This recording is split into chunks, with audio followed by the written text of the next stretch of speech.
Good morning. Welcome again to Morning Devotions, and thank you again so much for our time together. Right now, I want us to go back and talk about how secure we are in our salvation. There's always two sides to every truth. There's two sides to every coin. And whereas it is possible for a person to push God away and walk away from God, never lose your salvation, it's not something you just get up and can't find one day.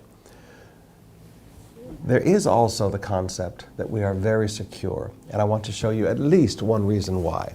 In our text today in Hebrews chapter 7, beginning with verse 23, "Now there have been many of those priests since death prevented them from continuing in office, but because Jesus lives forever, he has a permanent priesthood.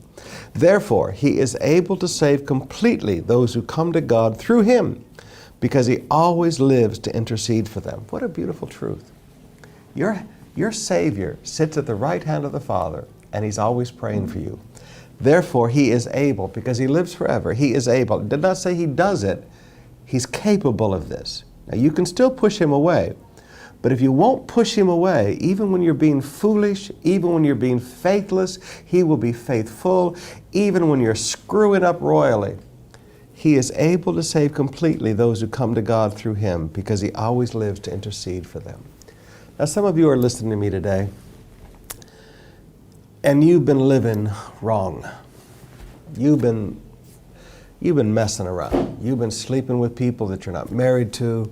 You've been involved in drunkenness. You've been involved in drugs. I mean, you've been really messing up lately. The world calls it fun, but you've come to a place where you realize it's not fun. And you wonder, have I gone too far? Is it too late for me? The very fact that you answer that question shows it's not. And you need to understand, the whole time you've been sinning, Jesus has been praying for you.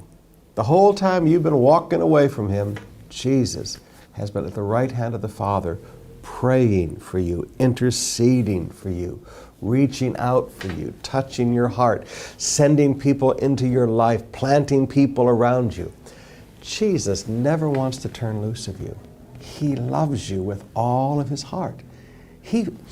For lack of better terms, he fights for this relationship. He doesn't fight like with fists. He fights in prayer. He sits at the right hand of the Father interceding for you.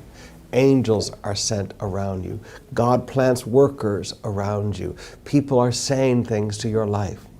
Your Jesus is reaching out for you. So if you've been living in sin lately, right now, would you just turn your heart and ask him to forgive you, and pick up a Bible and begin to read it again, and open your heart and begin to pray again. Thank him that even when you were faithless, he was faithful.